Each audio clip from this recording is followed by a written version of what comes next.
Ini namanya memang unik, Nur Muhammad. Istilah ini secara umum masyhur di dunia tasawuf, biasanya dipahami sebagai makhluk Allah yang paling awal, paling tinggi, paling mulia, paling utama. Jadi setiap kata itu nanti jadi definisi dan penjelasannya. Dia paling awal, paling tinggi, paling mulia, dan paling utama.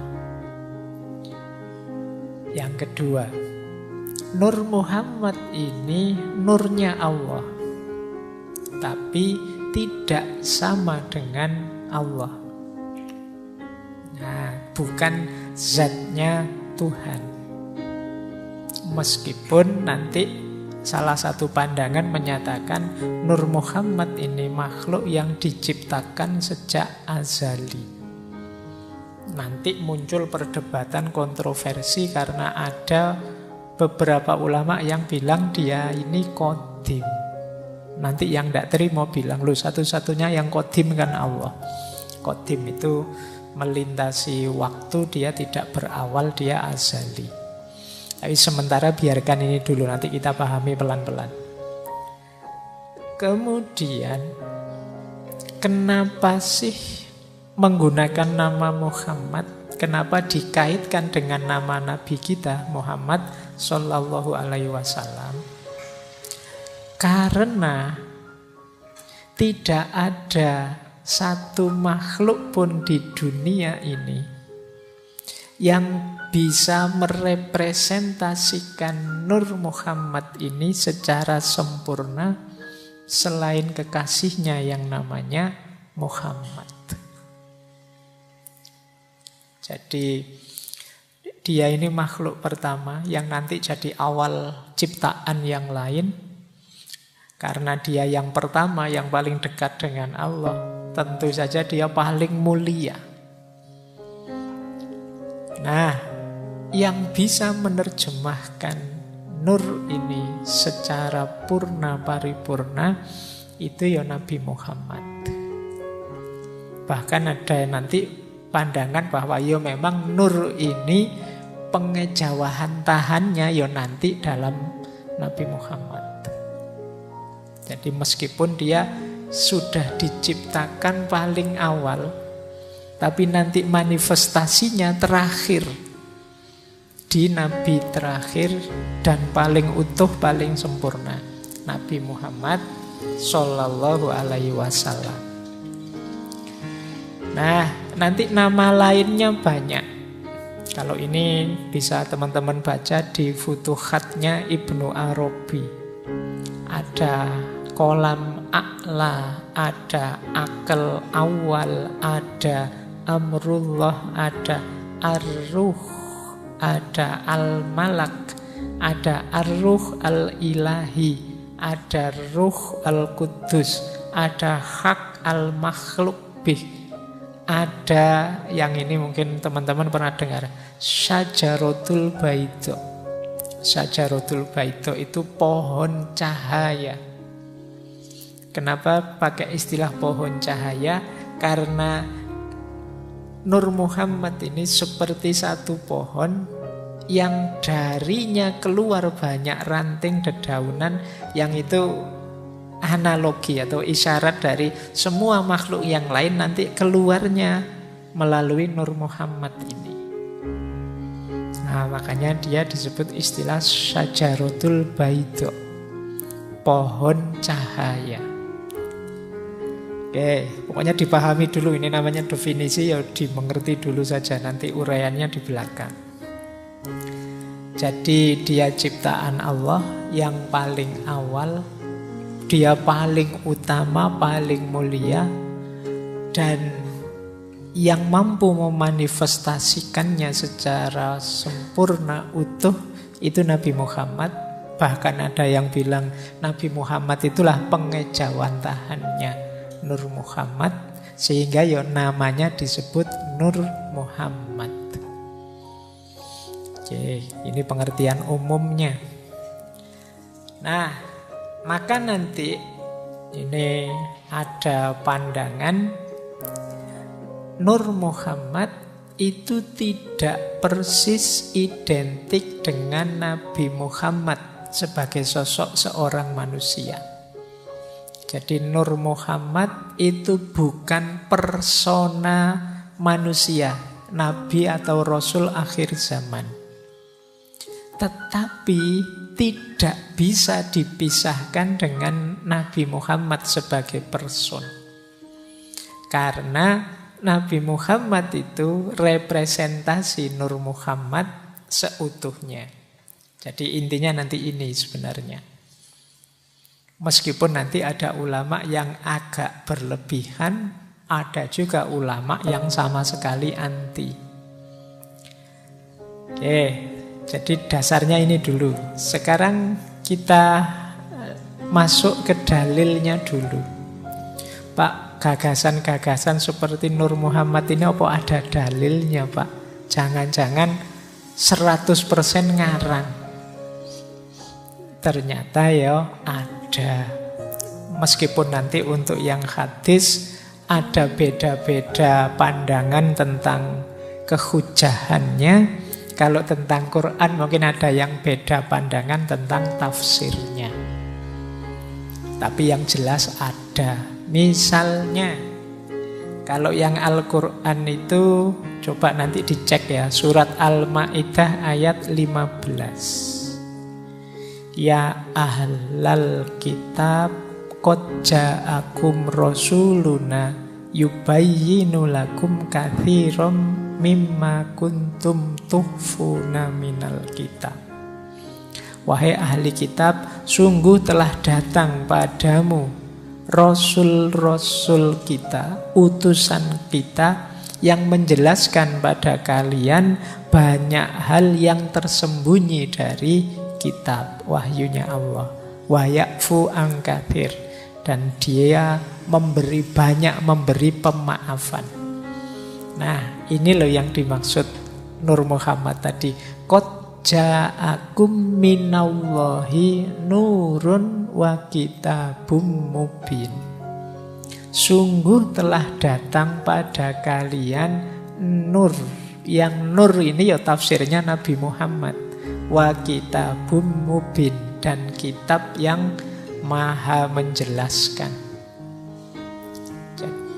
Jadi di ayat ini ditegaskan datang dua hal untuk nuntun kita. Yang pertama nur, maksudnya Nabi Muhammad. Dan yang kedua kitab. Nah, ini dipakai sebagai dalil. Ya, itu dalilnya bahwa Muhammad itu disebut sebagai nur, sebagai cahaya. Loh, kalau Nabi Muhammad disebut sebagai nur kan memang istilahnya ya Nur Muhammad. Yang kedua, ini ada hadis. Rawahunya Bukhari yang bunyinya kuntu nabiyan wa adam bainar ruhi wal jasad.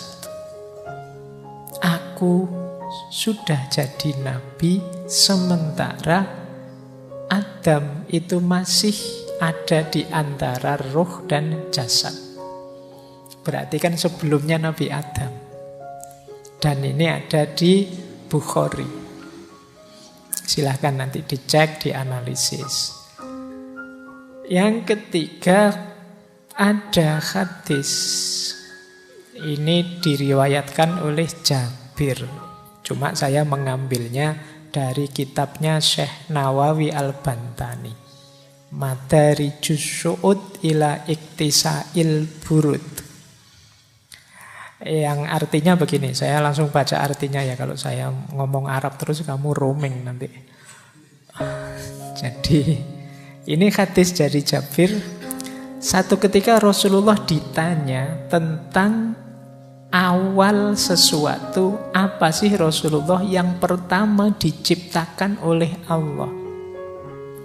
Kemudian Rasulullah menjawab, sesungguhnya Allah menciptakan sebelum segala sesuatu nuru nabiyika, nurnya nabimu.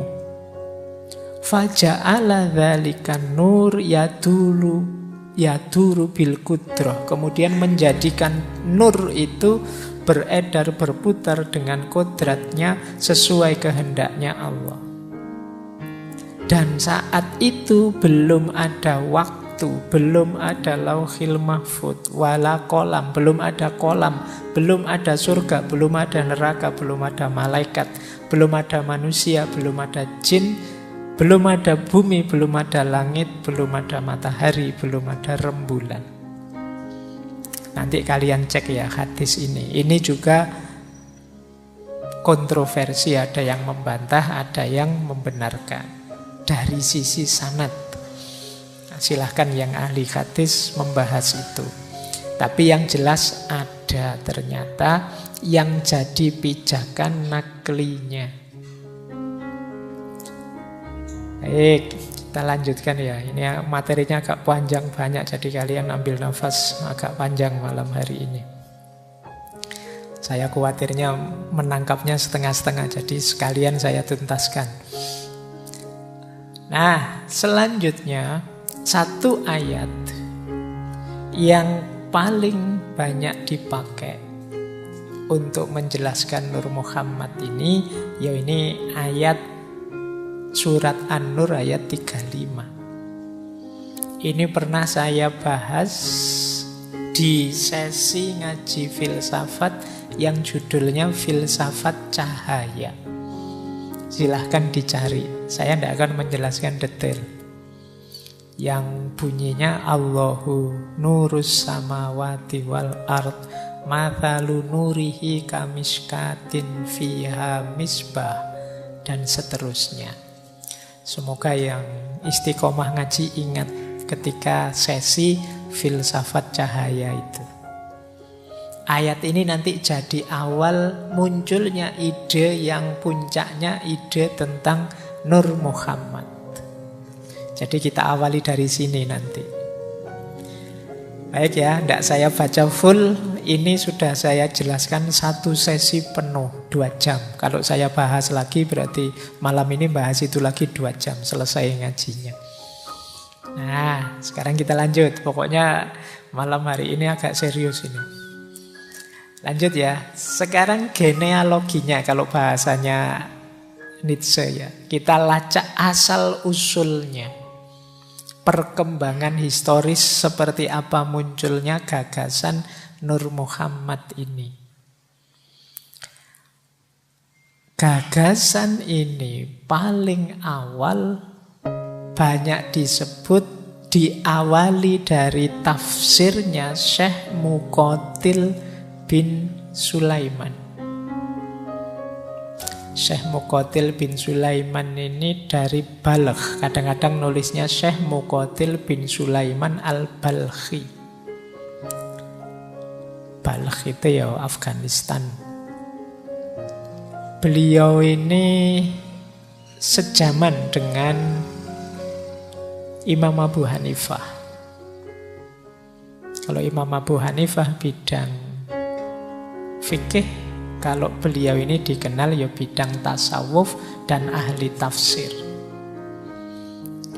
Ada yang bilang beliau ini generasi awal yang nulis tafsir. Di antara tafsirnya yang sangat terkenal itu ya tafsir Al-Kabir. Coraknya memang agak isyari, agak mistik. Nah, hubungannya apa dengan Nur Muhammad? Syekh Muqatil bin Sulaiman inilah yang awalnya menafsirkan Nur di ayat surat An-Nur ayat 35 itu sebagai Muhammad. Jadi misbah yang ada di surat An-Nur ayat 35 itu menurut Syekh Muqatil ya itulah Nabi Muhammad. Cahaya dalam bentuk misbah, misbah itu lampu yang menyinari. Kata Syekh Muqatil ya Nabi Muhammad itu ya peran cahaya itu yang dijalani. Jadi berperan menyinari dunia, yang menuntun manusia menuju sumber cahaya. Jadi Allahu nurus samawati masalu nurihi kamiskatin fiha misbah. Nurnya itu seperti satu ceruk yang di dalamnya ada lampu. Nah, misbah di situ kan ada yang menafsirkan Allah, tapi bagi Syekh Muqatil itu Nabi Muhammad. Makanya redaksi selanjutnya dalam ayat la syarqiyah wala hurbiyah. Tidak timur, tidak barat. Itu maksudnya risalahnya Nabi Muhammad itu menyeluruh. Tidak terbangtas bangsa timur saja, apalagi timur tengah saja. Tapi untuk seluruh dunia. La syarqiyah wala hurbiyah. Nanti di tafsir Syekh Muqatil itu muncul istilah Nurul Mustafa, Nurul Huda, dan lain sebagainya yang belakangan kan banyak dipakai oleh nama-nama di Indonesia ini kan banyak nama. Nurul Mustafa, ada enggak yang Nurul Huda dan lain sebagainya. Cahaya petunjuk, cahaya yang terpilih. Saya yakin malam hari ini yang hadir ada yang nama Nur atau nama Nurul. Di setiap kelas saya ngajar mesti ketemu kata-kata Nur, Nurul dan lain sebagainya. Jadi karena memang posisi sebagai cahaya itu kan membanggakan. Dia menerangi sekitarnya, dia jadi penuntun, dia jadi petunjuk. Nah, ini awal sebenarnya belum eksplisit di situ ada istilah Nur Muhammad. Tapi mulai muncul istilah-istilah Nabi Muhammad sebagai cahaya. Nah, nanti karena ini genealogi ya, kita pahami pelan-pelan. Terus mulai muncul banyak istilah tadi, kekaguman-kekaguman kepada Nabi secara alegoris, secara analogis menggunakan istilah cahaya. Termasuk istilah cahaya di atas cahaya. Nurun ala nurin. Nurun ala nurin ini ditafsirkan makhluk hidup semuanya ini kan dalam dirinya ada kandungan cahaya. Tapi puncaknya cahaya ya Nabi Muhammad itu, ya Nur Muhammad itu. Maka Rasulullah itu nurun fauqa nurin. Dia cahaya di atas segala macam cahaya. Selain cahayanya Allah tentu saja. Jadi diawali dari tadi misbah, sekarang jadi nurun fauqa nurin. Dan itu kemudian banyak dipakai istilah cahaya ini dalam syair-syair. Yang paling terkenal kan dalam kitab Maulid Barjanzi, karya Syekh Ja'far bin Hasan Al-Barjanzi. Sebenarnya judul kitabnya bukan kitab Barjanzi. Judul aslinya itu kalau tidak salah ya Iqdul Jawahir. Jadi yang ditulis oleh Syekh Al-Barjanzi itu nama daerah kelahiran beliau, Syekh Ja'far bin Hasan ini. Beliau ini mufti dari madhab Syafi'i di Madinah. Meninggalnya juga di sana. Jadi beliau nulis Maulid Barjanzi ini yang judul aslinya Iqdul Jawahir, atau ada yang bilang Iqdul Jauhar. Isinya sebenarnya sirah nabawiyah, tapi sangat puitis. Dan diantaranya menyebut itu nurun fauqa nurin, anta syamsun, anta badrun, dan anta nurun fauqa nurin. Nanti ada beberapa bagian dari kitab Barjanzi itu yang disarahi oleh banyak ulama yang mengindikasikan adanya Nur Muhammad. Baik, sekarang mulai kelihatan ya asal usulnya. Dari Syekh Muqatil kemudian muncul istilah-istilah status kecahayaan Rasulullah dan pengagungan terhadap beliau menggunakan istilah cahaya. Terus ya, Cuma istilah definitif kata-kata Nur Muhammad itu baru muncul pada Syekh Sahal Al-Tustari. Jadi ini ya beliau sufi dari Persia, kelahirannya Tustar, daerah Iran. Beliaulah orang pertama yang menggunakan istilah dan merumuskan konsep Nur Muhammad. Jangan salah, kalau teman-teman baca sejarahnya Syekh Sahal ini, beliau ini sudah jadi sufi sejak balita. Umur 3 tahun sudah belajar tasawuf pada pamannya. Kalian umur 3 tahun masih umbelen. Masih ngiler, masih tidak karu-karuan. Syekh Sahal ini sudah belajar tasawuf pada pamannya. Dan nanti banyak cerita-cerita karomah-karomah beliau. Kalau kalian kan kalau cerita senengannya karomah-karomah. Ada banyak. Ada yang bilang beliau ini kuat tidak makan sampai 70 hari. Tidak usah ditanya kenapa begitu. Itu namanya karomah. Ya kalau masuk akal saja ya namanya bukan karomah. Di antara keistimewaan yang diberikan oleh Allah. Ada terkenal sekali suatu ketika beliau berdoa, ya Allah, anugerahilah aku kemampuan melihat rasa lapar sebagai rasa kenyang. Demikian juga sebaliknya. Karena baik rasa lapar maupun rasa kenyang itu semuanya darimu. Nah itu menarik ya kalau pakai teori pikiran kemarin, apa-apa ya dari pikiran sebenarnya. Kan banyak cerita-cerita orang itu bisa tidak makan apa-apa karena terjebak di mana. Saya pernah baca zaman penjajahan Jepang itu ada orang yang karena terkurung di jadi romusa, tidak ada makanan, sampai yang dimakan itu pasir dan batu bata.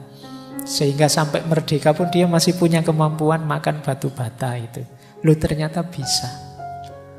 Tidak terbayangkan ya, mungkin kalau ke belakang keluarnya semen, keluarnya makanannya batu bata. Tapi bisa. Syekh Sahal Al-Tustari juga begitu, dikenal kuat menahan lapar. Ada cerita satu ketika orang pingin nguji, apa bener orang ini memang tidak makan, ibadah terus.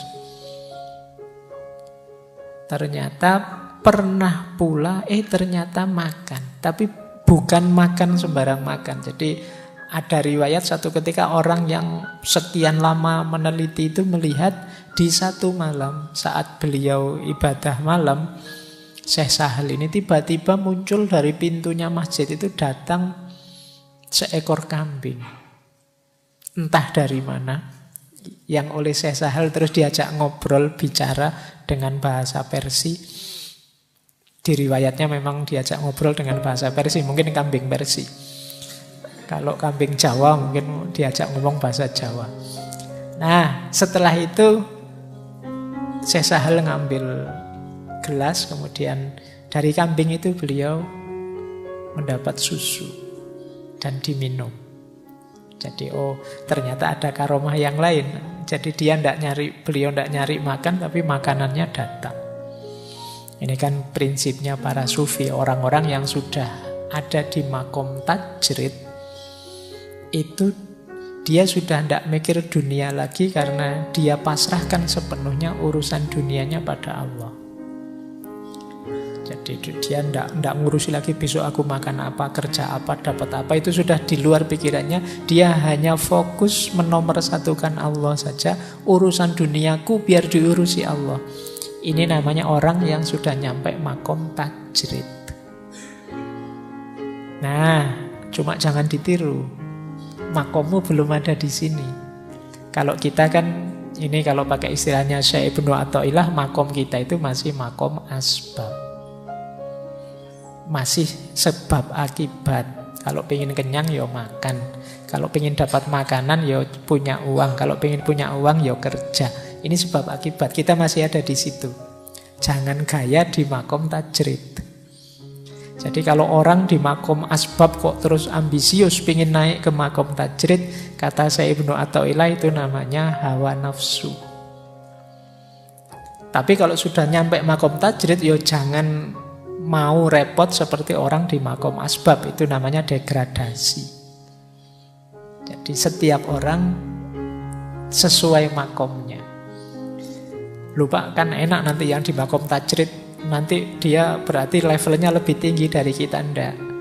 Di makomnya masing-masing silahkan mendekat pada Allah sesuai jalannya. Kalau kita yang di makom asbab, yo kita mendekat pada Allah sesuai kondisi kita, makom kita. Karena ridhonya Allah itu jatuh pada siapa, sepenuhnya hak prerogatifnya Allah. Jadi kalian tidak perlu minder, Pak saya itu apa, Pak saya itu levelnya enggak. Yo lakukan kebaikan semaksimal mungkin di makommu, di levelmu. Tidak usah nunggu, Pak saya besok aja Pak rajin ibadah, kalau sudah makom saya naik setengah-setengah wali lah, ya sudah nyampe. Makommu masih ada di situ, ya jalankan saja yang kamu mampu di levelmu. Nah, Sufi awal yang dikenal mengkonsep Nur Muhammad ini beliau, Syekh Sahal Al-Tustari ini. Beliau juga nulis tafsir. Di tafsir beliau lah nanti muncul gagasan tentang Nur Muhammad ini.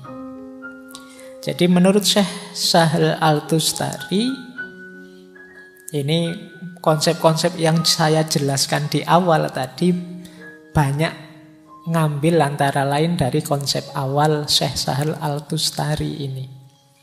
Jadi yang pertama apa? Allah sebelum menciptakan alam semesta, yang diciptakan duluan adalah Nur Muhammad. Jadi ini ciptaan Allah yang paling awal.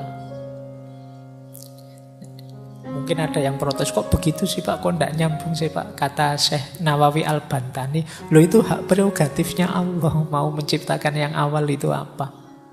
Nah Allah menciptakan yang paling awal itu Nur Muhammad.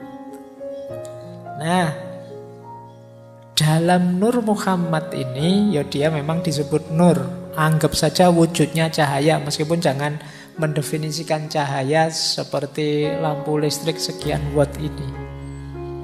Jadi bentuknya cahaya dan memang sifatnya qadim. Qadim dalam tanda petik ya, nanti dijelaskan di belakang oleh Ibnu Arabi. Awas campur dengan Allah. Meskipun nanti kalau di Al-Halaj dianggap sama levelnya. Nah, jadi dia prakekal. Azali qadim, meskipun qadimnya dalam tanda petik tentu saja tidak selevel Allah karena dia ciptaannya Allah. Dan selanjutnya alam semesta ini diciptakan oleh Allah melalui Nur Muhammad.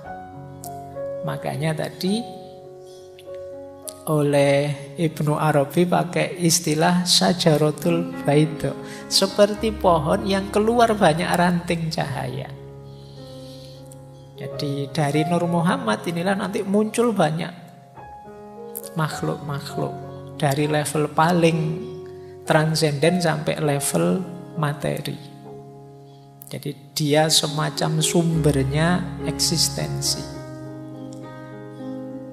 Nah, kemudian Syekh Al-Tustari juga menyebut nanti ya surat Al-A'raf ayat 172.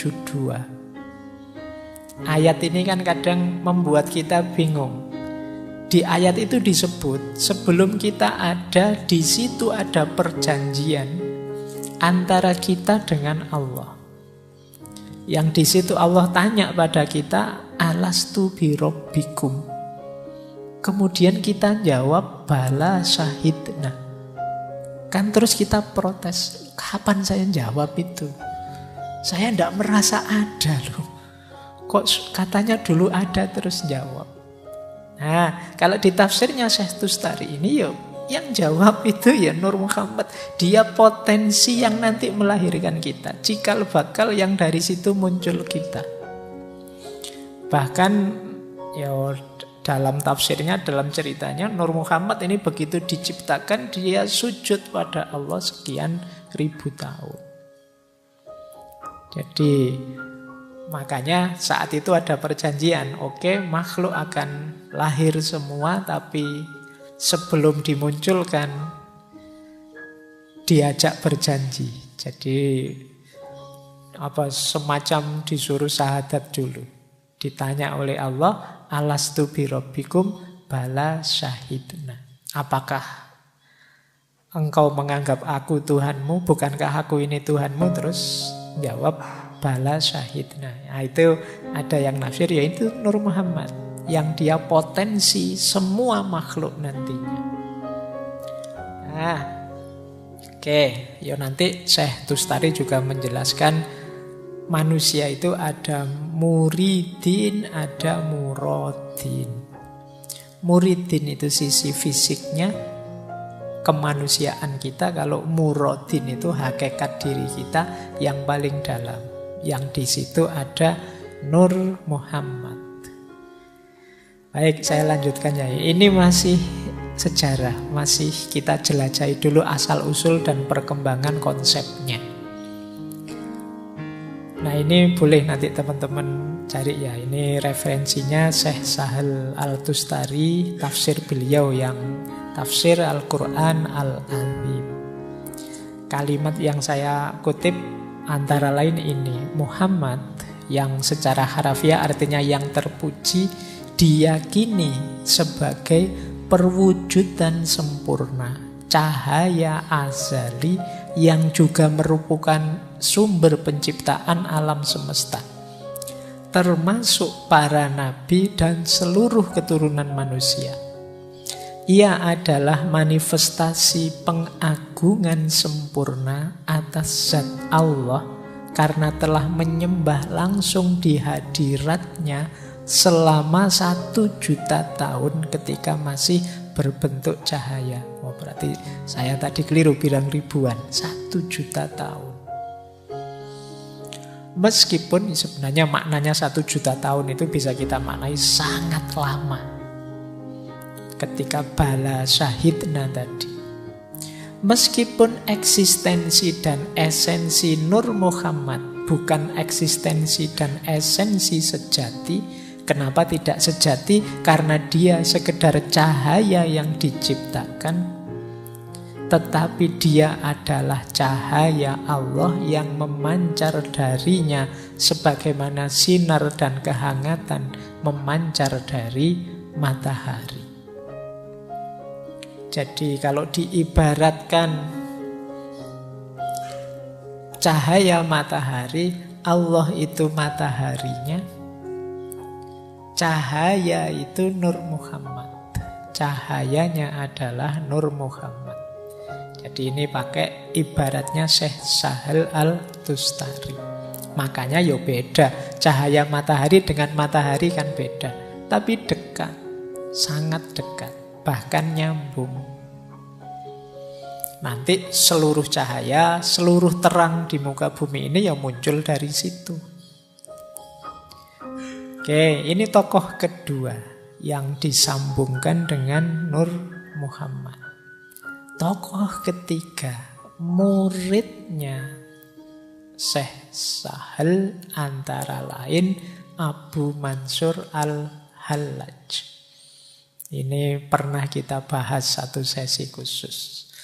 Tokoh yang mungkin sangat teringat di pikiran teman-teman karena kontroversinya. Nah, pandangan Al-Tustari ini sangat berpengaruh nanti terhadap Husain bin Mansur Al-Hallaj ini. Jadi kata Al-Hallaj, ya Nur Muhammad itu makhluk pertama.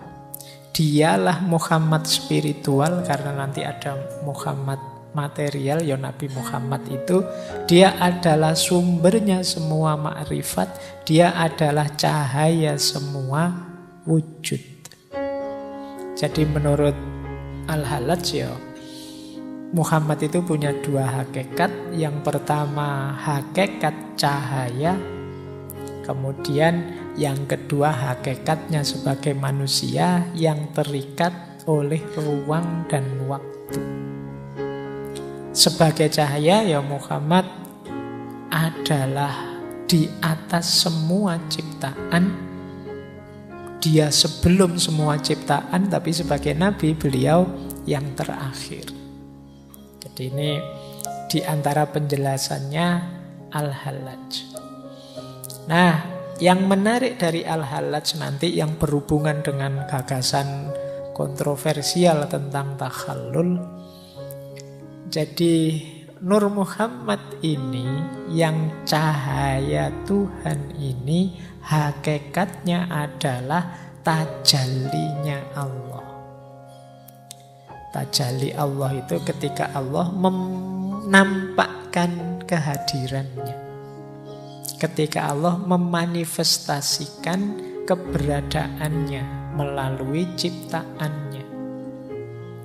Berarti Nur Muhammad tadi yaitu tajallinya Allah yang paling utuh, paling sempurna. Jadi berarti apa? Orang yang mendapat Nur Muhammad ini, dia akan punya karakter ketuhanan.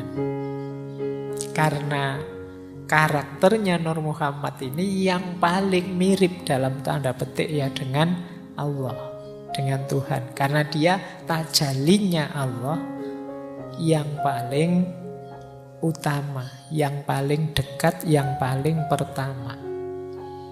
Dan itu dikutip, boleh teman-teman baca kitab Tawasin bab pertama, itu ada kalimat begini: cahaya-cahaya kenabian terpancar dari cahayanya, dan cahaya mereka berasal dari cahayanya. Tidak ada cahaya di antara cahaya-cahaya lain yang lebih cemerlang dan lebih terang serta azali selain cahaya pemilik kemuliaan ini. Ini pembukaannya bab 1 kitab Tawasin. Mungkin kalian tidak paham maksudnya, kalian baca saja bolak-balik nanti paham sendiri. Kalau masih belum paham berarti memang makomnya belum nyampe. Itu kalimatnya berentetan cahaya. Oke ya, jadi intinya Nur Muhammad itu tajallinya Tuhan, yang dia ini bisa diperoleh oleh siapa saja. Dan manifestasi paling sempurnanya ya Rasulullah. Orang siapa saja tadi yang mencapai Nur Muhammad, ya kalau para nabi otomatis ya, adalah para wali. Jadi para wali itu orang yang mampu mencapai cahayanya Allah. Nah, ini nanti melahirkan beberapa kontroversi dalam gagasannya Al-Hallaj. Termasuk tajalli tadi ketika dimaknai secara verbal, literal, itu seolah-olah Allah hadir menyatu dalam dirinya manusia. Kemudian orang yang dapat Nur Muhammad ini, para wali ini, kemudian berarti dia bisa punya syariat sendiri karena levelnya sudah kayak nabi dan lain sebagainya. Ada beberapa kontroversi dalam gagasannya Al-Hallaj. Jadi ini agak lebih ekstrim dibandingkan tadi Syekh Sahal Al-Tustari. Kita lanjutkan. Nah, lanjut kemudian gagasan ini diperdalam lebih sophisticated, lebih detail oleh Syekhul Akbar Ibnu Arabi. Nah, kalau teman-teman nanti membaca Futuhat, itu kata Ibnu Arabi Nur Muhammad itu sebenarnya ya salah satu nama. Kalau di situ disebut 22 nama. Ada hakikat Muhammadiyah, Ruh Muhammad, Khalifah, akal pertama, dan lain sebagainya. Nanti lewat Ibnu Arabi ini ada sedikit penjelasan kenapa kok disebut Ruh Muhammad. Teman-teman mungkin masih ingat ada ayat yang ketika Allah sudah menciptakan secara sempurna, Fanafakha fihi min ruhi, kata Allah. Maka aku tiupkan dalam dirinya bagian dari ruhku. Ini kalau ditafsir pandangannya Ibnu Arabi, fanafakha fihi min ruhi. Ruhi itu ruh Muhammad itu ya nur Muhammad itu. Jadi bukan Allah sendiri yang ruhnya masuk dalam diri manusia. Tapi yang disebut ruhi di situ itu ya nur Muhammad itu. Jadi untuk menghindari tadi ya persatuan takhallul gaya al-Hallaj. Jadi yang ada dalam diri kita itu bukan Allah tapi nur Muhammad, ciptaan Allah, cahaya ilahi, ruhnya Allah. Jadi ruhnya Allah itu nur Muhammad yang dimasukkan dalam diri kita. Inilah yang harus kita cari. Karena ini yang hakikat hidup kita yang sejati itu ya cahaya itu. Kalau kita ingin jadi manusia sejati sesuai fungsi dan tujuan penciptaan kita, kita harus menemukan nur Muhammad itu dalam diri kita. Orang-orang yang sampai ke sana namanya wali. Orang yang diberi anugerah nur Muhammad itu oleh Allah nanti namanya Nabi.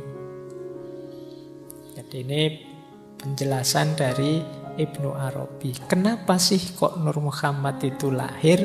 Nanti Ibnu Arabi mengawali dari satu hadis qudsi yang bunyinya ana kanzun mahfiyun fa khalaqtul khalqa fabi arafuni. Aku itu khazanah yang tersembunyi, maka aku ingin dikenal. Untuk bisa dikenal apa? Aku menciptakan makhluk. Dan makhluk itulah nanti yang mengenaliku. Jadi kenapa kok Allah menciptakan makhluk? Yang pertama kok Nur Muhammad? Karena Allah ingin dikenali. Maka diciptakanlah makhluk yang paling sempurna, paling perfect, paling dekat, dan paling mirip dalam tanda petik dengan Allah, sehingga mudah nanti mengenali Allah. Berarti tugas utamanya makhluk, kalau sesuai hadis ini, hadis qudsi ini, ya berarti untuk mengenali Allah. Karena Allah itu laisa kamislihi syai'un, tidak bisa digambarkan seperti apapun, ya Allah menciptakan makhluk biar kita bisa lebih mudah mengenali Allah. Nah, makhluk prototipe yang paling perfect, jembatan yang paling memudahkan kita mengenali Allah, ya Nur Muhammad ini. Nah, itulah tafsirnya Ibnu Arabi. Jadi makhluk itu jalannya Allah untuk bertajalli, menampakkan dirinya. Jadi dalam diri setiap makhluk sebenarnya terdapat kandungan ilahiyah, yang itu yang harus kita hidupkan. Baik, ini pelan-pelan ya, nanti kita urai. Ini masih mentah pikirannya mereka, para sufi, para tokoh. Lanjut. Ini saya belum nafsir-nafsir ya, saya hanya mengikuti yang ditulis. Kemudian melanjutkan tadi ya, manusia itu adalah tajallinya Tuhan yang paling sempurna. Dalam arti di antara semua makhluknya Allah, yang paling dekat kualifikasi dan kualitasnya dengan Allah itu manusia. Di antara semua manusia, yang paling puncak, paling sesuai karakter dan ciri-cirinya dengan Allah itu Nur Muhammad. Dan Nur Muhammad ini manifestasi konkretnya ada pada Nabi Muhammad. Jadi ini rentetan logiknya. Nah, nanti kata Ibnu Arabi, ya Nabi Adam dan Muhammad itu sama-sama bapaknya manusia. Kalau Rasulullah Nabi Muhammad yang manifestasi Nur Muhammad tadi adalah Abul Arwah. Kalau Nabi Adam itu Abul Jasad. Jadi bapak rohani kita itu Nur Muhammad, bapak jasmani kita itu Adam. Yang Nur Muhammad itu manifestasi lahiriahnya ya Nabi Muhammad. Maka kata Ibnu Arabi, dalam diri kita itu ada unsur-unsur kemuhammadan. Atau kalau di kitabnya ya ada unsur-unsur Muhammadiyah. Jangan tanya yang NU ada di mana. Iya. Wah, berarti dalam diri kita ada unsur kemuhammadian ini, NU-ne ono ning ndi terusan. Jadi ada unsur kemuhammadan. Jadi bagian dari Nur Muhammad, potensi cahaya yang siap untuk kita nyalakan, kita hidupkan. Meskipun kebanyakan kita tidak terlalu care dengan itu. Termasuk ada unsur-unsur keadaman. Kalau ini jelas unsur-unsur fisik jasmania. Nah, kata Ibnu Arabi, Nur Muhammad itu akan terus sampai akhir zaman. Yang mewarisi siapa? Para sufi, para mursyid. Oleh karena itu kata Ibnu Arabi, memandang wajah guru, wajah mursyid itu seperti memandang Nur Muhammad. Kenapa sih para sufi atau orang-orang yang biasanya pengikut tarekat tertentu itu suka masang fotonya mursyidnya, fotonya gurunya, untuk membantu membangkitkan cahaya, membangkitkan Nur Muhammad dalam dirinya. Karena guru adalah manifestasi tadi yang sudah mampu menghidupkan Nur Muhammad dalam dirinya. Semoga dengan melihat wajah gurunya itu bisa membangkitkan Nur Muhammad tadi yang membuat tambah dekat pada Allah. Kalau nonton wajahnya gurumu, guru-guru sufi, para mursyid itu kan mengingatkan kita pada Allah, membuat kita tambah dekat. Kan beda kalau lihat gambarnya artis, lihat gambarnya grup band kesukaanmu, pemain sepak bola kesenanganmu. Itu kan kamu terbawa kemana kan pastinya nggak ke Allah. Yang bisa membawamu ke Allah itu kalau lihat gambar-gambar gurumu, antara lain mursyidmu. Jadi kenapa dibalik beliau-beliau itu di dalam dirinya ada Nur Muhammad. Sebagaimana dalam dirimu juga ada potensi cahaya tadi. Jadi biar frekuensimu nyambung dengan frekuensi mereka. Berarti kamu sebagaimana beliau tambah dekat pada Allah. Ini Ibnu Arabi. Kita lanjutkan. Sekarang ke murid beliau, Syekh Abdurrahman Al-Jili. Beliau ini muridnya Ibnu Arabi, masih keturunannya Syekh Abdul Qadir Al-Jilani. Beliau panjang sekali menafsir tentang Nur Muhammad ini. Di antara kitab beliau yang terkenal itu tentang Insan Kamil. Ini kitab yang 2 jilid besar. Yang 2 jilid itu sekitar 53 atau 54 bab. Saya ingat karena nanti di jilid kedua itu di situ ada penjelasan menarik bahwa Aristoteles itu banyak mendapat pelajaran dari Nabi Khidir.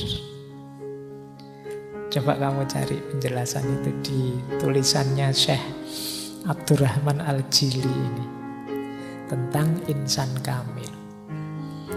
Tuh, nyambungnya bagaimana antara Aristoteles dengan Nabi Khidir. Nabi Khidir kan lintas waktu memang. Ya sopo ngerti memang menemui Aristoteles. Dan Aristoteles bisa belajar dari beliau itu berarti punya kapasitas spiritual tertentu. Aristoteles. Kadang-kadang kita aja ketemu Nabi Khidir mungkin tidak kenal. Karena itu tadi frekuensi kita beda. Level kita mungkin tidak nyampe. Tapi kalau bisa sampai belajar ya luar biasa. Jangan-jangan buku-bukunya Aristoteles itu tentang politik, tentang retorika, tentang itu. Jangan-jangan ilmunya Nabi Khidir. Oke, yo, percaya ndak percaya monggo saja. Tapi ini yang ngomong sekelas beliau, Syekh Abdurrahman Al-Jili.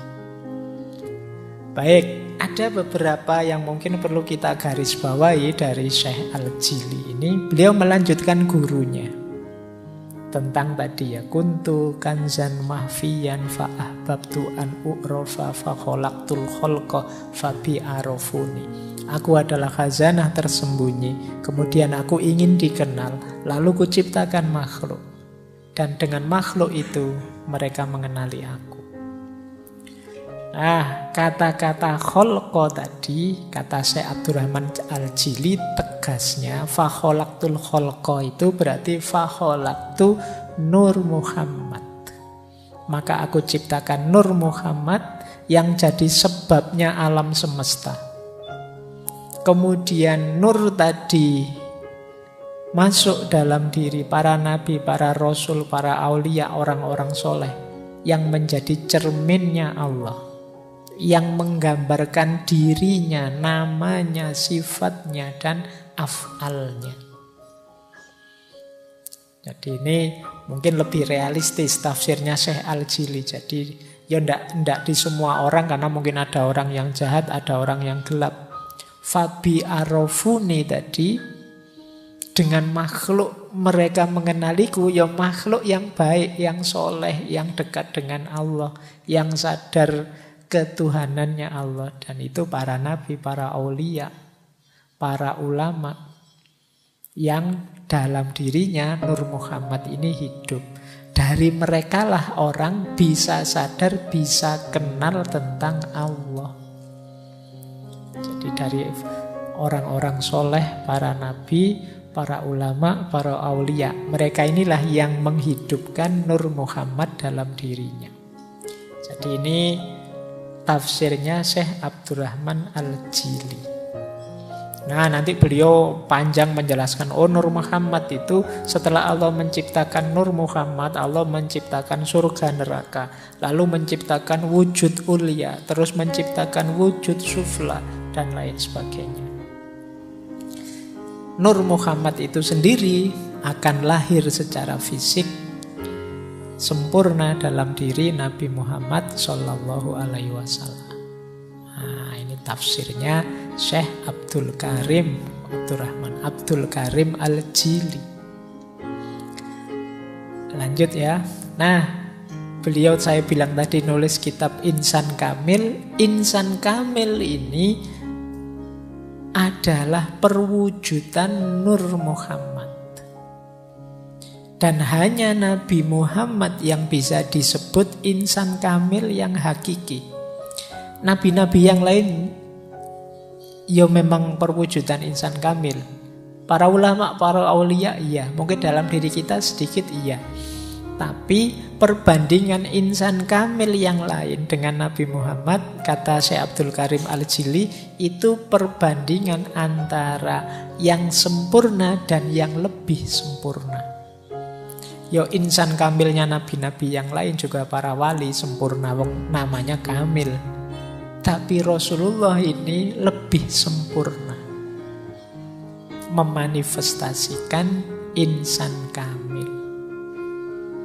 Kalau menurut Syekh Abdul Karim Al-Jili ini ya, insan kamil itu ada level bidayah, ada level tawasud, ada level khitam. Di level bidayah itu orang yang mulai dapat mewujudkan asma, sifat-sifat ilahiyah pada dirinya. Ini kemungkinan mengelola akhlaknya, perilakunya, takholak bi ahlakillah. Naik satu level tawasud. Di level tawasud ini biasanya sudah dapat wawasan-wawasan kemakrifatan. Di level puncak, level khitam, ini dia bisa merealisasikan citra ketuhanan secara utuh. Nah, ini mungkin nanti kapan-kapan kita bahas secara tersendiri ya, karena ureannya panjang. karya Syekh Abdul Karim Al-Jili ini tentang insan kamil. Selanjutnya kata Syekh Abdul Karim Al-Jili, insan kamil ini muncul setiap zaman, sejak Nabi Adam sampai puncaknya Nabi Muhammad. Siapapun yang bisa mengaktualkan amalan dan tindakan seperti yang dilakukan oleh Nabi Muhammad, maka dia sebenarnya sedang menghidupkan citra yang paling tinggi yang bisa diperolehnya sebagai insan kamil. Jadi kalau kita bingung, Pak, gimana caranya saya menghidupkan Nur Muhammad dalam diriku? Ayo kita ikuti cara hidupnya Nabi Muhammad. Karena beliaulah yang memanifestasikan Nur Muhammad secara paripurna. Nah, itu makanya kemarin di awal-awal sesi kan kita langsung masuk ke akhlak dan adabnya Rasulullah. Loh, penting kita hidupkan itu dalam rangka, yaitu caranya untuk menyalakan, menghidupkan Nur Muhammad dalam diri kita. Yuk kita langsung niru pada yang paling puncak, menghidupkan Nur Muhammad, yaitu Nabi Muhammad sendiri. Jadi caranya mudah, niru. Mungkin kalian gerundel, ya mudah Pak kalau diceramahkan, kalau dijalankan ya tidak segampang itu. Kemarin kalian kan kalau pas kita ngaji akhlak dan adabnya itu kan kalian cuma bisa wow saja kan, wah kan gitu aja nih ya. Setelah ngaji ya hidup kembali seperti biasanya. Nah, padahal kita ada amanat itu. Katanya tadi kan semoga kita bisa jadi jalan dikenalinya Allah. Karena kita diciptakan itu antara lain Allah menciptakan makhluk itu untuk Allah agar dikenali. Jadi paling tidak orang kalau lihat kalian itu ya kesadaran ilahiyahnya muncul. Wah, nonton anak kok sesoleh ini. Jadi ingat Allah aku kalau nonton kamu. Nah, itu berarti lumayan kamu bisa membuat orang mengenali Allah dari melihatmu. Kayak kalian kalau lihat para ulama, para wali itu kan jadi sadar Allah. Cuma kan mungkin sekarang ya belum, kita masih di level-level kalau orang lihat kita mungkin pengen mukuli, pengen jengkeli masalahnya. Oke, lanjut ya. Ini kita sudah sampai pada Syekh Abdul Karim Al-Jili. Saya berhenti di sini di Abdul Karim Al-Jili untuk sejarahnya. Setelah ini panjang sebenarnya, banyak sekali ulama-ulama yang membahas tentang Nur Muhammad ini. Meskipun ada juga yang tidak setuju. Nah, ada yang tidak setuju itu alasannya hadisnya. Tadi kan saya sebut hadis. Ada yang tidak setuju itu alasannya terlalu berlebihan mistik sufinya. Ada yang tidak setuju itu karena di antara tokoh-tokoh yang saya sebut tadi ada yang dianggap Syiah, kita kan Sunni. Kemudian macam-macam orang tidak setuju itu. Baik, ya tidak apa-apa kan tadi saya bilang setuju tidak setuju monggo saja. Tapi ini sebagai konsep, ini bagian yang khas. Kalau dalam tradisi tasawuf namanya tasawuf falsafi. Dalam tradisi filsafat Islam ini salah satu isu yang khas dalam filsafat Islam. Oke, sejarahnya sudah ya. Sekarang kita masuk ke konsep-konsep, teori-teori yang jadi implikasi Nur Muhammad tadi. Implikasi itu berarti kalau kita meyakini Nur Muhammad, terus apa yang terjadi? Ada pandangan-pandangan apa sebagai implikasinya? Yang pertama jelas,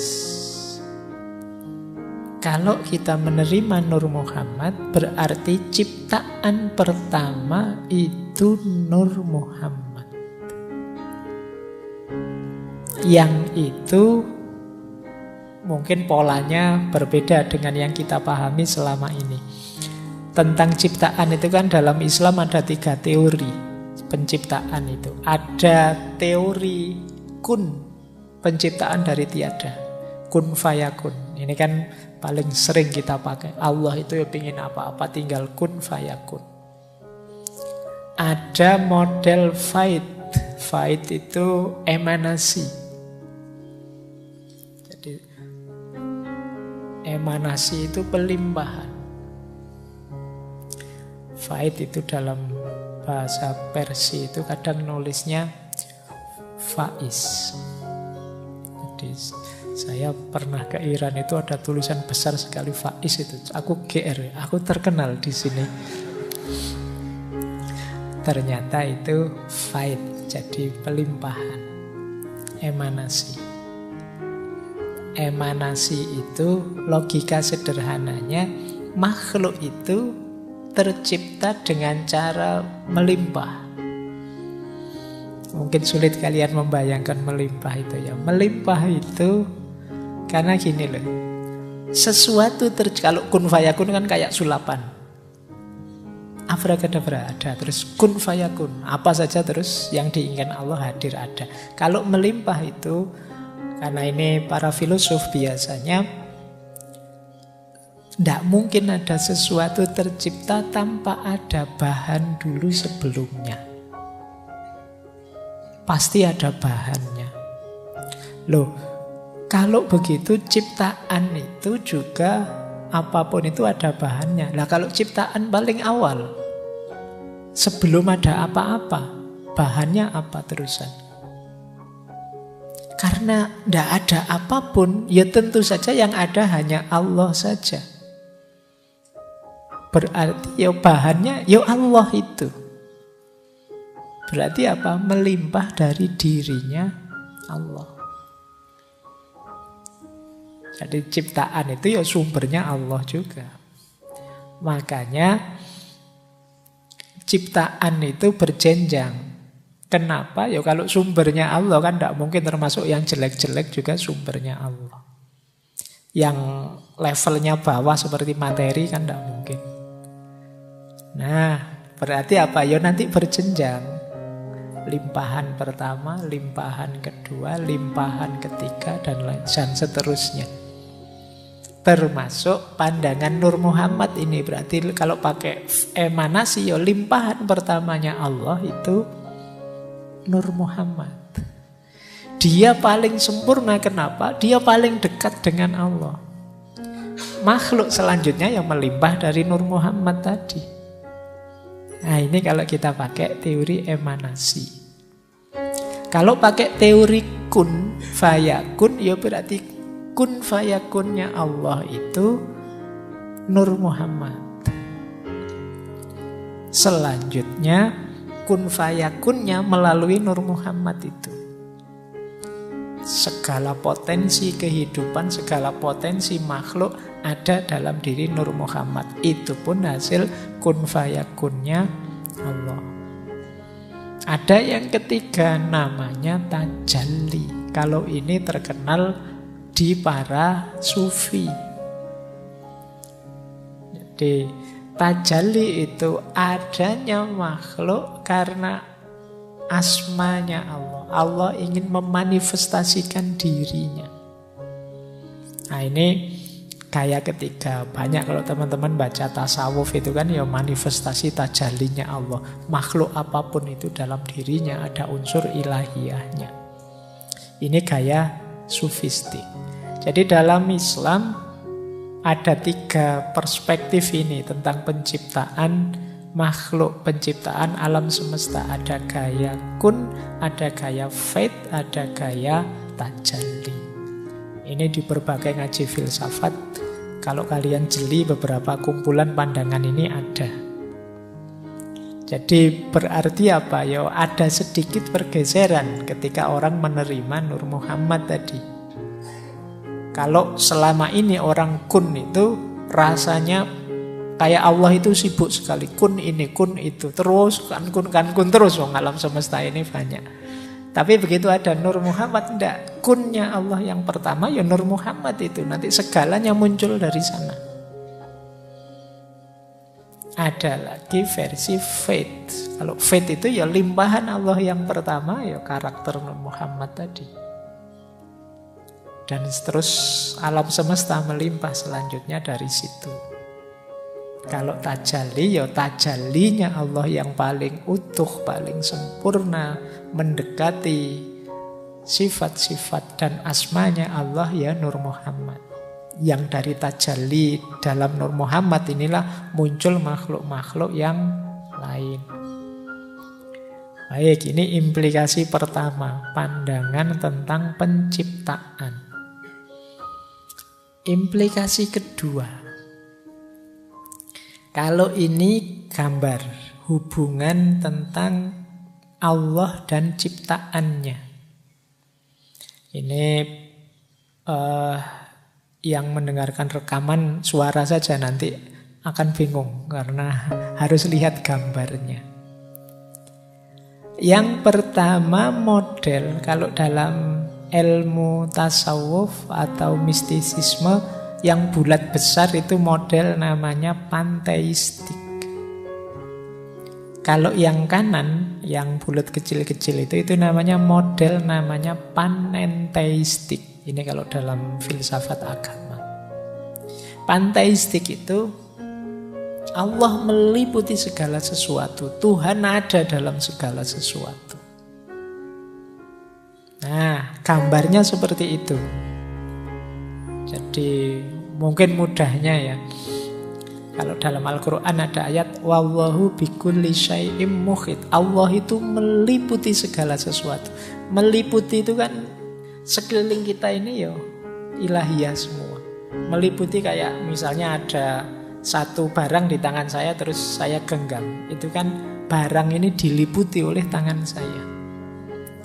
Jadi alam semesta itu diliputi oleh Allah. Kalau bahasanya Al-Quran ya Allahu bikulli syai'im muhit. Berarti makhluk-makhluk itu berada dalam Allah. Nah, ketika pandangan Nur Muhammad masuk, ya tidak langsung Allah, tapi yang bersentuhan langsung dengan makhluk itu Nur Muhammad. Maka gambar yang putih itu Nur Muhammad, yang kuning itu Allah. Jadi ini coraknya berbau panteistik. Yang ada di pikirannya Al-Hallaj itu yang kiri itu. Jadi makhluk itu ya Allah, karena dia berada dalam satu entitas. Ada yang kanan, yang ini mungkin Abdul Karim Jili tadi dan Ibnu Arabi. Dalam diri setiap makhluk ada unsur ilahiyahnya. Cuma bukan Allah langsung, tapi melalui Nur Muhammad.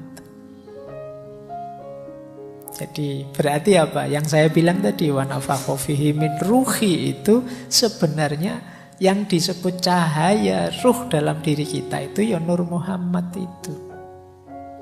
Ya memang dia manifestasi tajallinya Allah yang paling dekat dengan Allah. Kalau kita kebingungan melacaknya, ikuti saja manifestasinya Nur Muhammad yang utuh, yaitu Nabi Muhammad. Nah, ini pandangan tentang hubungan antara Allah dan ciptaannya. Kalau anak-anak kampus kan mudah kalau membaca gambar-gambar kayak gini. Kecuali yang memang tidak mudah. Oke ya, paling tidak kalian bisa menangkap itu ya. Jadi hubungan kita dengan Allah itu gambarnya kayak gimana sih? Coba kamu balik. Banyak orang gambarnya ya terpisah sama sekali. Allah di sana, aku di sini. Nah, tapi ada juga yang gaya bulat besar itu, ada juga yang gaya bulat kecil-kecil. Kita lanjutkan. Nah, nanti ada pula pandangan tentang alam semesta. Termasuk ini alam ini dalam tanda petik ya. Ini kalau dalam dunia tasawuf yang disebut alam itu sebenarnya analogis tentang keberadaan atau wujud. Implikasi dari Nur Muhammad tadi ya muncul banyak pandangan. Dan ini banyak sufi-sufi Nusantara juga memegangi pandangan Nur Muhammad ini. Sehingga muncul banyak pandangan termasuk tentang alam. Ada martabat 5, ada martabat 7, dan lain sebagainya. Itu implikasi dari Nur Muhammad.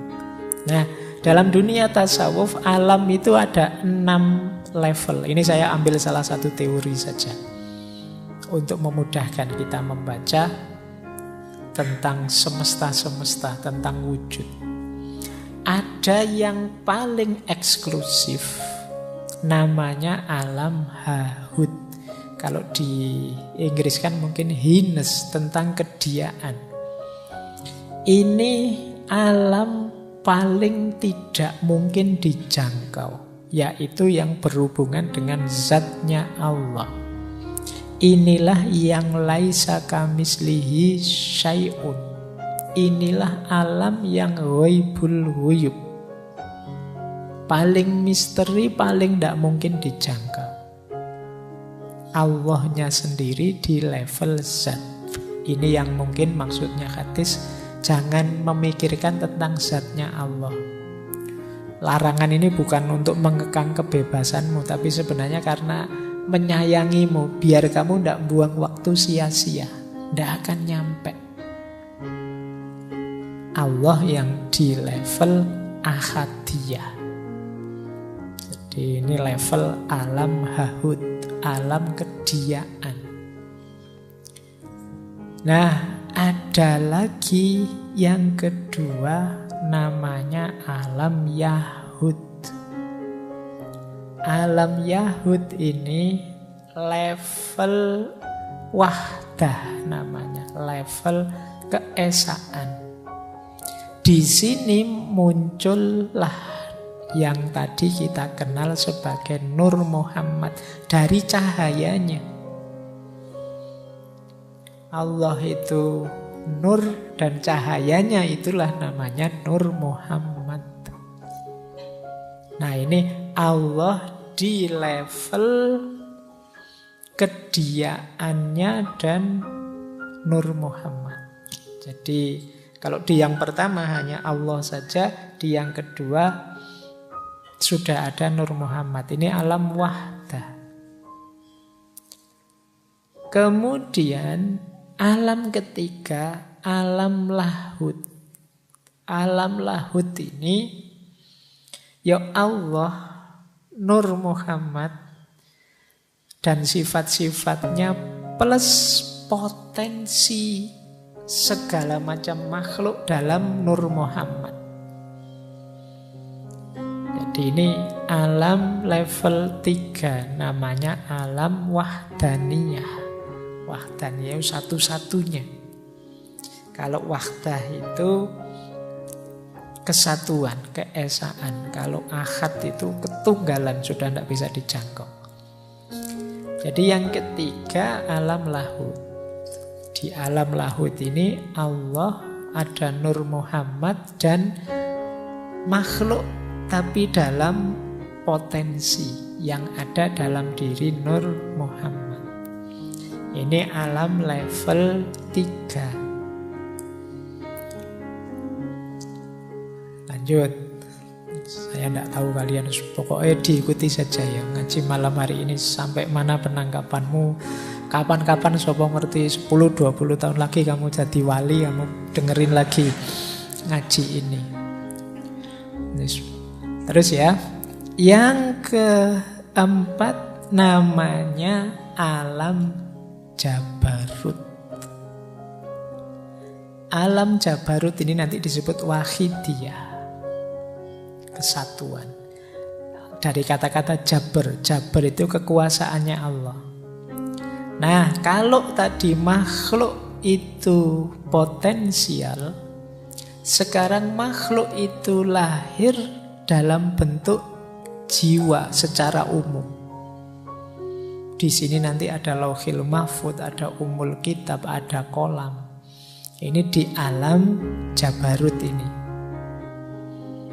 Nah, inilah nanti yang oleh Allah, alastu birabbikum, terus dijawab bala syahid. Ini dalam bentuk jiwa-jiwa secara umum, masih belum ada materi. Dari alam Jabarut nanti turun, ada namanya alam malakut. Alam malakut ini jiwa-jiwa tadi sudah punya bentuk, tapi masih imateri. Jadi di sini nanti ada jiwanya binatang, jiwanya tumbuhan, ini jiwanya manusia, ini jiwamu, ini jiwa. Ini adanya di alam malakut. Yang paling akhir alam nasut. Alam nasut itu alam materi. Jadi disinilah nanti jiwa-jiwa tadi masuk dalam jasad, dalam wadah yang sudah disiapkan sebelumnya. Oh, ini pandangan tentang Nur Muhammad ini ternyata ada implikasinya dalam level-level alam. Itu mungkin kita menyebutnya dimensi. Alam yang banyak berlipat-lipat. Ada alam Hahud, Yahud, Lahud, Jabarut, Malakut, dan Nasut. Ini mungkin kalau pakai bahasa hari ini multiverse-nya tasawuf. Jadi hari ini kan rame tentang multiverse itu kan, berlipat-lipatnya alam. Ternyata di tasawuf sudah lebih duluan punya teori tentang alam yang berlipat-lipat. Jadi hidup ini ternyata tidak sekedar yang kita jalani dan nanti sesudah mati. Ternyata ada banyak level-levelnya. Oke, jadi ini pengaruh terhadap pandangan tentang alam. Lanjut. Kemudian pengaruhnya terhadap pandangan tentang sejarah. Teman-teman mungkin akrab dengan kalimat laulaka ya Muhammad ma khalaqtul aflaq. Hadis qudsi. Atau ada yang bilang laulaka ma khalaqtul aflaq. Kalau bukan karena engkau Muhammad, aku tidak akan menciptakan alam semesta ini. Ini sering dimaknai betapa cintanya Allah pada Muhammad. Tapi ini dalam konteks Nur Muhammad, ini mempengaruhi pembacaan kita terhadap sejarah. Jadi versi Nur Muhammad ini berarti sejarahnya manusia, sejarahnya Bani Adam, itu hakikatnya adalah sejarah Muhammadiyah. Nggak usah takut NU meneh. Saya bilang Muhammadiyah mesti bayanganmu NU. Sejarah kemuhammadan. Jadi Bani Adam, Nabi Adam itu sekitar 6.000-an tahun sebelum Masehi. 600 ribuan sekian itu kan di Ibnu Katsir. Itu sebenarnya sejarah Muhammad. Ini menjelaskannya susah. Bayangkan gini wis. Film tentang siapalah superhero yang kamu senang siapa? Misalnya film tentang Iron Man. Sutradaranya pengen bikin film Iron Man. Itu kan detail peristiwa, fasilitas, barang, siapa penjahatnya dan lain sebagainya disiapkan dengan fokus pada Iron Man-nya kan. Jadi kalau film ini semacam tokoh utamanya, hero-nya. Jadi semua cerita, semua fasilitas, semua narasi itu sebenarnya mendukung sang hero ini. Itu kan kalau film. Loh, kisahnya tentang Nur Muhammad dan Nabi Muhammad dalam hidup ini mirip seperti itu. Jadi Allah itu sangat cinta pada Nabi Muhammad, maka diciptakanlah alam semesta. Dalam rangka apa? Mensukseskan manifestasi Nur Muhammad dalam diri Nabi Muhammad tadi loh. Yang itu diawali pelan-pelan sejak Nabi Adam, memuncak sampai Nabi Muhammad. Mungkin kamu tanya, tapi kok Nabi Muhammad ditaruh belakangan, Pak? Loh yo lakon itu kan yo datangnya belakangan. Kalau hero itu kan yo mosok datang paling awal. Biasanya kalau sudah masalah memuncak, beliau hadir. Jadi termasuk hadirmu, siapapun kalian, itu dalam rangka mengikuti irama naskah cerita kemuhammadan tadi. Maka sadari kemuhammadanmu itu, ikuti ritmenya tokoh utama ini loh. Karena dialah yang jadi fokusnya Tuhan. Jadi dia yang paling dicintai, yang dibuatkan cerita, mudahnya begitu. Biar kelihatan betapa sempurnanya Nur Muhammad dalam diri Nabi Muhammad, ya segala narasi, segala cerita disesuaikan. Yang cerita awal diawali sejak Nabi Adam dengan segala dinamikanya nabi-nabi selanjutnya sampai 124.000 seperti kemarin. Dan puncaknya, hero-nya dalam tanda petik ya, tokoh utamanya muncul pada diri Nabi Muhammad. Jadi cerita hidup kita, cerita hidupnya Bani Adam, itu hakikatnya adalah cerita tentang Muhammad. Oleh karena itu, eman-eman kalau kalian lupa dengan beliau ini. Ini tokoh utamanya di sini. Oke ya, bahkan innallaha wa malaikatahu yusholluna 'alan nabi. Memberi sholawat. Memang fokus perhatiannya selalu beliau, tokoh utamanya. Kayak kalian nonton film itu kan nunggu tokoh utamanya muncul. Kalau pas perang ya nunggu tokoh utamanya menang. Jadi polanya seperti itu. Jadi kita membaca sejarah itu berarti ya sejarah kemuhammadan. Karena laulaka ya Muhammad ma khalaqtul aflak. Berarti saya itu tidak penting ya Pak. Kalau kamu ingin dianggap penting, ikuti iramanya Nabi Muhammad. Teladani dia, maka kamu akan jadi orang penting di depan Allah. Karena kehadiranmu hakikatnya dalam rangka perwujudan cintanya Allah pada Nabi Muhammad.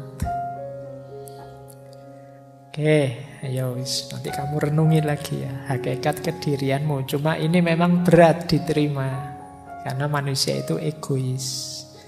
Lebih menganggap diriku yang sejati, diriku yang penting. Kamu kan tidak mau jadi peran pembantu kan, kamu semua ingin jadinya peran utama. Tapi yo harus diakui, Sang Maha Sutradara memposisikan peran utama itu Rasulullah. Nah, kalau kalian ingin dicintai juga oleh sutradaranya, ikuti irama hidup gaya Rasulullah.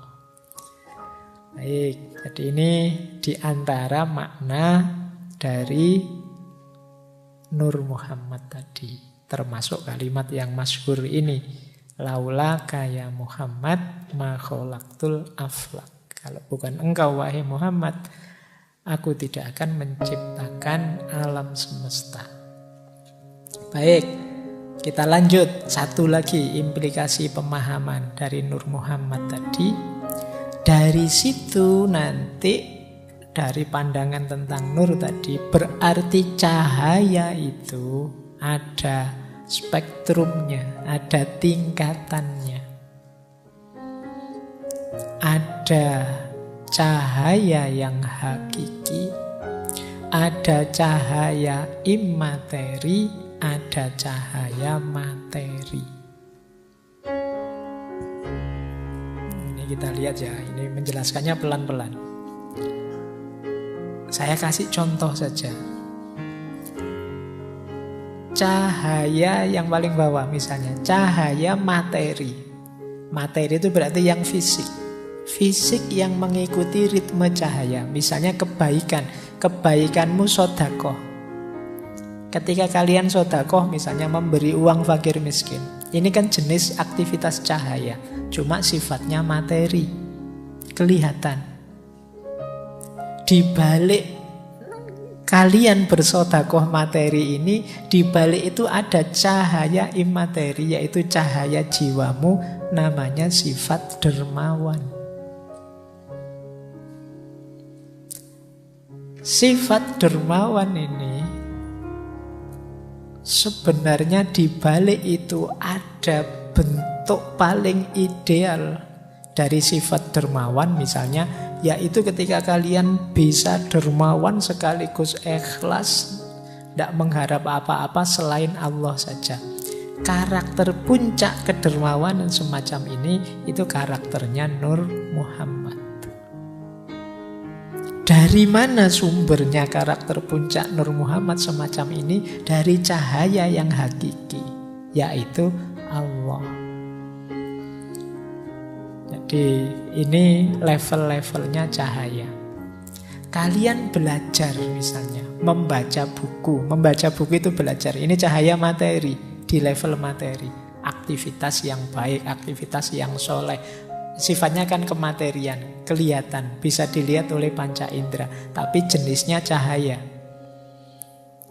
Nah, ini lahir kalian bisa membaca karena cahaya imateri, yaitu kesadaranmu untuk iqra, untuk belajar. Ini kan jenis cahaya juga. Nah, pola iqra yang paling ideal itu ikutilah Nur Muhammad, yang sumbernya cahaya yang hakiki, yaitu Allah. Nah, ini level-level cahaya namanya, spektrum cahaya. Dari level paling materi sampai level paling tinggi. Pak opo yo memang diawali cahaya. Yo ada juga yang tidak tersentuh cahaya. Misalnya kalau tadi sedekah, ya berarti yang tidak tersentuh cahaya itu berarti pelit. Tidak mau ngasih apa-apa. Ini berarti dia tidak tersentuh cahaya, namanya kegelapan. Ada yang cahaya di materi tapi imaterinya tidak. Kamu sedekah tapi pamrihnya besar. Nah, ada yang imaterinya bercahaya tapi belum memuncak. Tidak sampai level Nur Muhammad yang sempurna. Ya kayak kita, wah saya bukan nabi ya Pak, tidak bisa seikhlas itu misalnya ya. Tapi itu tetap cahaya meskipun belum puncak. Jadi yuk kita berusaha memuncak. Nah, jadi ini tingkat-tingkatan cahaya namanya. Oke ya. Nanti diulang lagi, didengarkan. Ada banyak contoh tentang ini dalam hidupmu. Jadi kalau ingin mencahayai hidupmu secara sempurna, ya cahaya materi dinyalakan, cahaya imateri dalam dirimu dihidupkan, dipuncakkan sampai level Nur Muhammad. Oke, lanjut. Saya tutup malam hari ini dengan pandangannya Imam Nawawi. Tadi sudah saya singgung sedikit pendapatnya Imam Nawawi Al-Bantani. Kan banyak kontroversi-kontroversi tentang Nur Muhammad ini. Kata Imam Nawawi, kalau ada orang kok rewel, tidak mau menerima konsep ini, ya tidak apa-apa. Tapi kata beliau, konsep Nur Muhammad itu kan tidak sulit sebenarnya dipahami.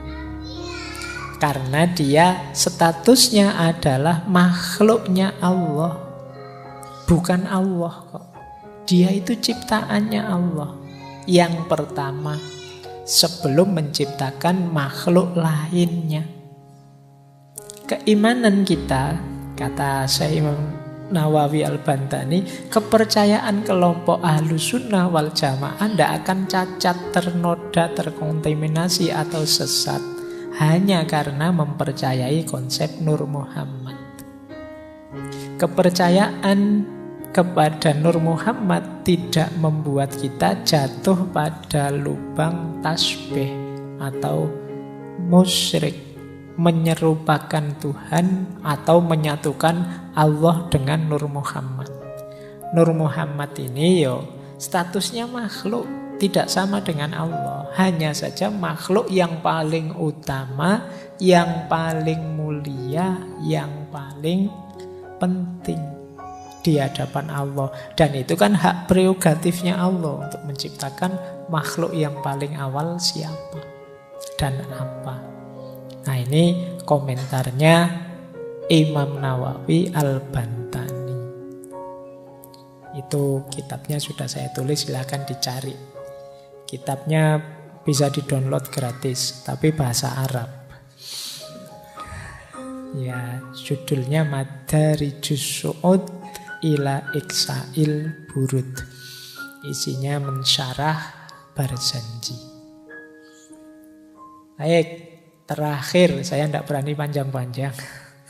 Ini ulama-ulama yang membahas Nur Muhammad. Jadi banyak kok ulama yang mengulas ini.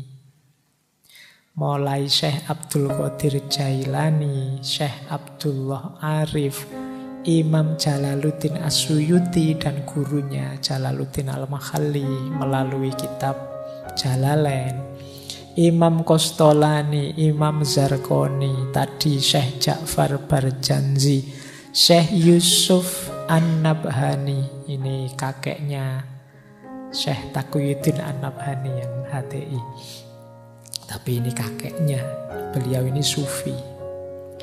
Kemudian Syekh Nawawi Al-Bantani, ini Indonesia ya.